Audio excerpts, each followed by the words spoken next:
Good evening, news 18 বাংলায় আপনাদের সকলকে স্বাগত। প্রিয়াঙ্কা রয়েছি আপনাদের সঙ্গে। ঠিক সন্ধ্যে 6টায় শুরু করছি জেলা থেকে সরাসরি। আমাদের নজর রাখতেই হচ্ছে দিল্লিতে অধ্যাপক খুন, আর সেই খুনের ঘটনায় বর্ধমানে গ্রেফতার দম্পতি। দিল্লিতে খুন অধ্যাপক দেবস্মিতা পাল। দিল্লি বিশ্ববিদ্যালয়ের অধ্যাপক দেবস্মিতা পাল, তাকে খুন, আর সেই খুনের ঘটনায় বর্ধমানে গ্রেফতার দম্পতি।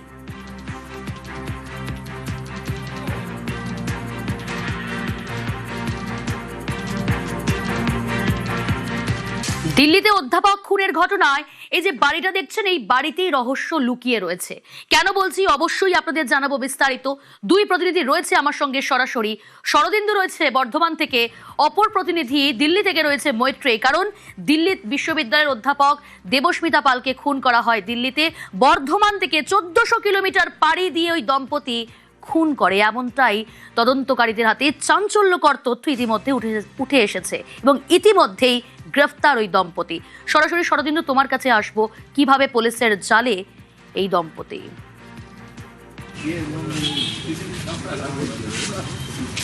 দেখো, এই যে সিসিটিভি ফুটেজ, সেই সিসিটিভি ফুটেজ মূলত পুলিশের কাছে একটা বড় ক্লু হয়ে দেখা দেয় এবং তারপরই তারা জানতে পারে যে তাদের সঙ্গে আগেই ফোনে যোগাযোগ করেছিল এই রামপ্রসাদ এবং বনশ্রী, যারা দেবস্মিতার যে মামা বাড়ি, সেই মামা বাড়িতে ভাড়া থাকতো।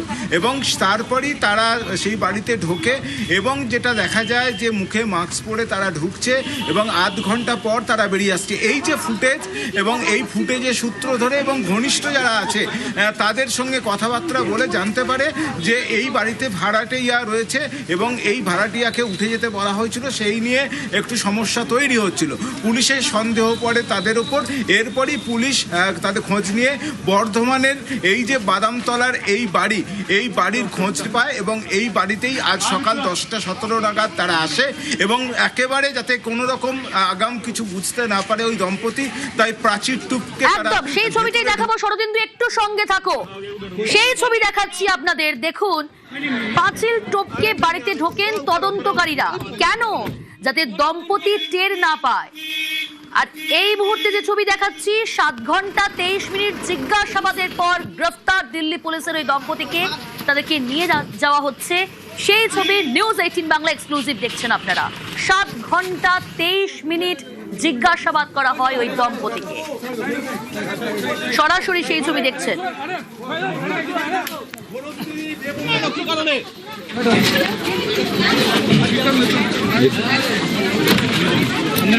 पीछे बैठो सर, आप पीछे बैठो सर। अच्छा आगे क्या? हाँ आगे उधर। खून করলেন কেন? দিল্লি পুলিশের টিম তারা সকালেই সেখানে আসেন, অর্থাৎ পাঁচিল টপকে বাড়িতে ঢোকেন। শুরুতেই বলছিলাম দিল্লি খুনের ঘটনায় রহস্য লুকিয়ে রয়েছে এই বাড়িতে। সেই ছবি দেখাচ্ছি। যখন তদন্তকারীরা আসেন সেই বাড়িতে যখন প্রবেশ করেন, এভাবেই পাঁচিল টপকে বাড়িতে ঢোকেন তদন্তকারীরা। কেন? দম্পতি যাতে টের না পায়, পালিয়ে যেতে না পারে, সে কারণেই পাঁচিল টপকে ভিতরে। নিউজ 18 বাংলায় এক্সক্লুসিভ সেই ছবি দেখাচ্ছি আপনাদের। শরদিন্দু রয়েছে আমার সঙ্গে। শরদিন্দু, 7 ঘন্টা 23 মিনিট জিজ্ঞাসাবাদের পর গ্রেফতার দিল্লি পুলিশের ওই দম্পতিকে। কোথায় নিয়ে যাওয়া হচ্ছে তাদেরকে? এবং একই সঙ্গে জানতে চাইবো, যাতে পালিয়ে না যায় ওই দম্পতি, যাতে কোনো টের না পায়, সেই কারণেই পাঁচিল টপকে এভাবে ভিতরে তদন্তকারীরা।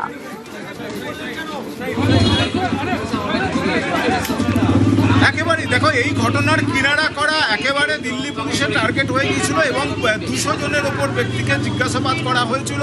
বিভিন্ন দলে ভাগ হয়ে 4 রাজ্যে দিল্লি পুলিশের দল তারা কিন্তু ঘুরছিল এবং তেমনই একটি দল এই বর্ধমানের এই বাড়িতে আসে এবং এই 10টা 17 নাগাদ তারা এই বাড়িতে ঢোকে এবং 5টা 40 নাগাদ ওই দম্পতিকে নিয়ে তারা বের হয়েছে। তারা বর্ধমান থানায় গেছে, কারণ তাদের ট্রানজিট রিমান্ডে নেওয়া হবে। তারা ইতিমধ্যে আদালতের সঙ্গে যোগাযোগ করছে আজকে ট্রানজিট রিমান্ড নিয়ে রাতের ট্রেনে বেরিয়ে যাওয়া যায় কিনা, না হলে আগামীকাল তাদের ট্রানজিট রিমান্ডে নিয়ে দিল্লির উদ্দেশ্যে রওনা দেবে নিউ অশোকনগর থানার পুলিশ। এমনটাই আমরা জানতে পাচ্ছি। তাদের আজকে বর্ধমান থানায় নিয়ে যাওয়া হয়েছে এখন পর্যন্ত এবং সেই সঙ্গে বেশ কিছু জিনিস পুলিশ সেখান থেকে তল্লাশি করে বেশ কিছু সামগ্রী পুলিশ বাজেয়াপ্ত করেছে। সেই সব উদ্ধার করা নথি, খুনে ব্যবহৃত অস্ত্র কি উদ্ধার করা সম্ভব হয়েছে? শরদিন্দু, এই বিষয়ে কোনো আপডেট? না, দেখো, খুনে ব্যবহৃত অস্ত্র এখনো উদ্ধার করা সম্ভব হয়নি। আমরা যতটুকু তদন্তকারী অফিসারদের সঙ্গে কথা বলে জানতে পেরেছি তাতে সেই অস্ত্র উদ্ধার করা সম্ভব হয়নি। এ ব্যাপারে বিস্তারিত জিজ্ঞাসাবাদ তাদের করা হয়েছে এবং যেটা জানা যাচ্ছে যে সেই অস্ত্র সেই ঘরেই ব্যবহার করা হয়েছিল এমনটাই পুলিশ মনে করছে। তাই তারা সঙ্গে নিয়ে আসার প্রয়োজন মনে করেনি এবং সঙ্গে নিয়ে এলে তাদেরকে উপর সন্দেহ আরও বেশি হতো। সেই কারণেই সঙ্গে নিয়ে আসা হয়নি, কারণ ভারী ধাতু সামগ্রী পাশাপাশি একেবারে সূক্ষ্ম অস্ত্রও সেখানে ব্যবহার করা হয়েছিল এমনটাই পুলিশ প্রাথমিক তদন্তে জানতে পেরেছে। এখন তাদেরকে নিয়ে যে এখন বিস্তারিত এ ব্যাপারে জিজ্ঞাসাবাদ করা হবে যে কিভাবে এই খুনের ঘটনা। জেরায় আজ আর কি চাঞ্চল্যকর তথ্য উঠে আসে অবশ্যই নজর থাকবে এবং তদন্তকারীরা বিষয়টা খতিয়ে দেখছেন। ইতিমধ্যেই গ্রেফতার ওই দম্পতি, দিল্লিতে খুন, বর্ধমানে গ্রেফতার দম্পতি, কিন্তু কি কারণে খুন অবশ্যই জানাবো। শরদিন্দু রয়েছে আমার সঙ্গে। শরদিন্দু, এত বড় ঘটনা ঘটে গেল, 1400 কিলোমিটার পাড়ি দিয়ে দিল্লি পৌঁছলো এই দম্পতি, কিন্তু কি কারণে খুন, পুলিশ সূত্রে কি খবর? দেখো, এই যে রামপ্রসাদ, সেই রামপ্রসাদের এই এলাকা থেকেই ছোট থেকে বড় হয়ে ওঠা। তার বাবা পাশেই 100 মিটারের মধ্যে যে অরবিন্দ স্টেডিয়াম, সেই অরবিন্দ স্টেডিয়ামের কেয়ারটেকার মহেশ্বর দাস, এবং সেই কারণে এই এলাকাতেই থাকতো রামপ্রসাদ এবং সে বর্ধমানেরই কানলাগেট এলাকার বাসিন্দা তনুশ্রীকে বিয়ে করে এবং সে বিভিন্ন জনের কাছে দোকান বিক্রি করার নাম করে, বাড়ি বিক্রির নাম করে মোটা টাকা হাতিয়ে নিয়েছে এমনও অভিযোগ উঠে আসছে। এবং সে এই যে বাড়ি, অর্থাৎ এই বাড়িটি হচ্ছে দেবস্মিতা পালের মামা বাড়ি এবং এই বাড়িতে কেউ থাকতো না। দেবস্মিতা তিনি দেখাশোনা করতেন, প্রতি বছর গরমের ছুটিতে তিনি আসতেন। সেই বাড়ি 1 বছর আগে ভাড়া নিয়েছিল এবং যেটা চড়া দাম ভাড়ায় নেওয়া হয়েছিল, মাসিক 10,000 টাকায় ভাড়া নেওয়া হয়েছিল। এবং যেটা তদন্তকারী অফিসাররা মনে করছে, এই যে পুরো বাড়ি 10 কাঠা জায়গার উপর বাড়ি, প্রায় 3-4 কোটি টাকা দাম, কারণ বর্ধমান শহরের একেবারে প্রায় প্রাণকেন্দ্র সেই এলাকায় এই বাড়ি বলা যায়। সেই বাড়ি হাতিয়ে নেওয়ারই প্ল্যান ছিল তার, সেই কারণেই তার ভাড়াটে হয়ে এই বাড়িতে ঢোকা। এবং এই বিষয়ে ইতিমধ্যেই এই দেবস্মিতা পাল তিনি এই বাড়ি বিক্রি করার চিন্তা ভাবনা করছিলেন, ভাড়াটিয়াকে উঠে যেতে বলেছিলেন। এবং এই যে তাদের উঠে যেতে হবে, এই যে তাদের উঠে যেতে বলা, এই ব্যাপারটায় যাতে তাদের হাতেই এই বাড়ি থেকে যায় তা নিশ্চিত করতেই সুদূর 1400 কিলোমিটার দূরে স্ত্রী সন্তানকে নিয়ে চলে যায় রামপ্রসাদ এবং সেখানে ঠান্ডা মাথায় খুন করে তারা আবার বেরিয়ে আসে। একেবারে একটু জানতে চাইবো, কে রামপ্রসাদ? তুমি যেমনটা বললে বর্ধমানেরই বাসিন্দা, বর্ধমানের বাসিন্দা হয়েও ভাড়া বাড়িতে থাকতেন। কতদিন ধরে এই বাড়িতে ভাড়া ছিলেন এই দম্পতি?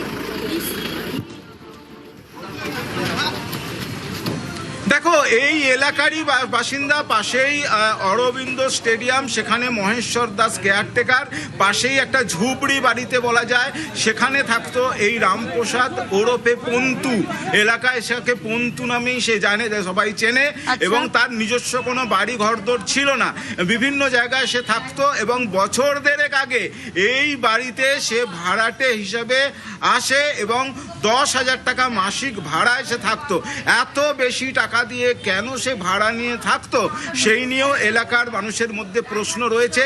যদিও তারা বলছেন তাদের দেখা যেত না, মাথায় হেলমেট এবং মুখে মাস্ক পরেই সে এলাকায় ঘোরাফেরা করতো মোটরসাইকেল নিয়ে এবং বিভিন্ন লোককে বিভিন্ন, কখনো দোকান বিক্রির নাম করে, কখনো বিভিন্ন। সঙ্গে থাকো, স্থানীয় বাসিন্দা তারা কি বলছেন শোনাই দর্শক।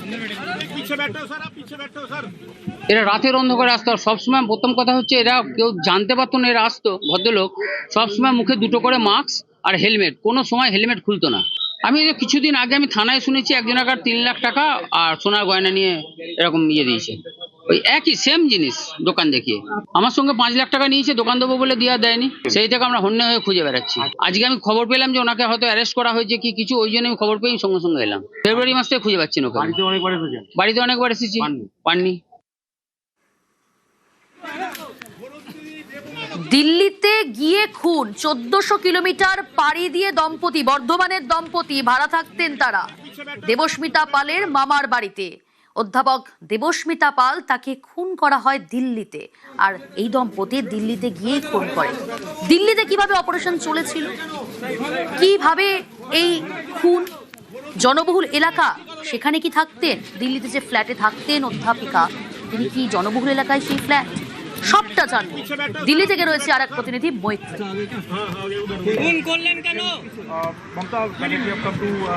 মৈত্রে, একেবারে দেখো, যে বসুন্ধরা এনক্লেভ যেখানে দেখো যেখানে দেবস্মিতা পাল বসুন্ধরা এনক্লেভে থাকতেন ইস্ট দিল্লির ময়ূরবিহার সংলগ্ন এলাকা, এবং যথেষ্ট জনবসতিপূর্ণ এবং যথেষ্ট আপার ক্লাসের বাড়িঘর রয়েছে, এবং যে কমপ্লেক্সে বা যে আবাসনে তিনি থাকতেন সেখানেও কিন্তু এন্ট্রি এক্সিটের উপরে বিশেষ নজরদারি চলতো। অর্থাৎ এন্ট্রি করে ঢুকতে হবে আবাসনের ভেতরে এবং বেরোনোর সময় এন্ট্রি করে বেরোতে হবে, সমস্ত কিছু নোটেড হতো।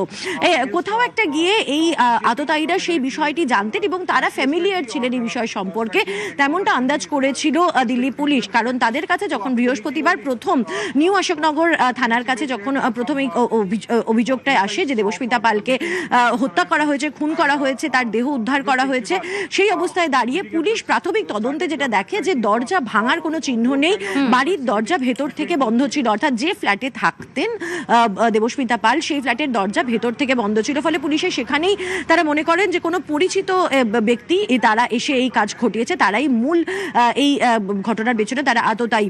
ব্লান্ট অবজেক্ট দিয়ে মারা হয়েছিল এবং কিছু কিছু চিহ্ন যেগুলো আঘাতের চিহ্ন, যেগুলো শার্প অবজেক্টেরও আঘাতের চিহ্ন ছিল দেবস্মিতা পালের শরীরে।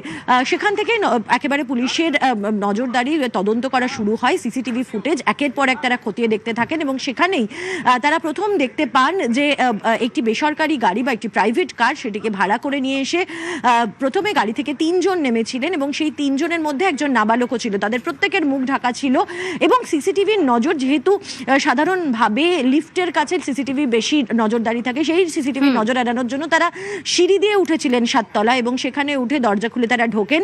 আধ ঘন্টা বাদে তখন তারা বেরিয়ে আসেন, সেই 3 জনকেরই কিন্তু পোশাক বদল হয়ে গিয়েছে।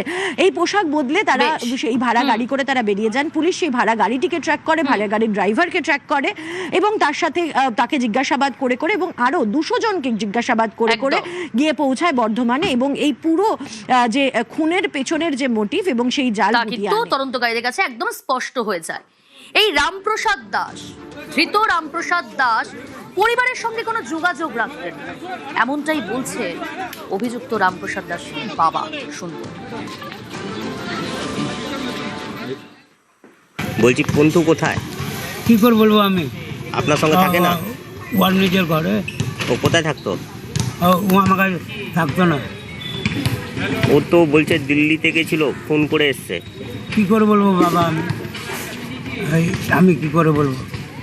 এমনি ওই গাড়ি ফাড়ি পুরানো জোরানো বিক্রি করা ও দিল্লিতে গেল কেন? কি করে বলবো বাবা, আমার সঙ্গে তো সৎ নাই। ছেলে ওরা গ্রেফতার হয়েছে তো? পুলিশ তুলেছে? তাও জানি না। জানেন না? না।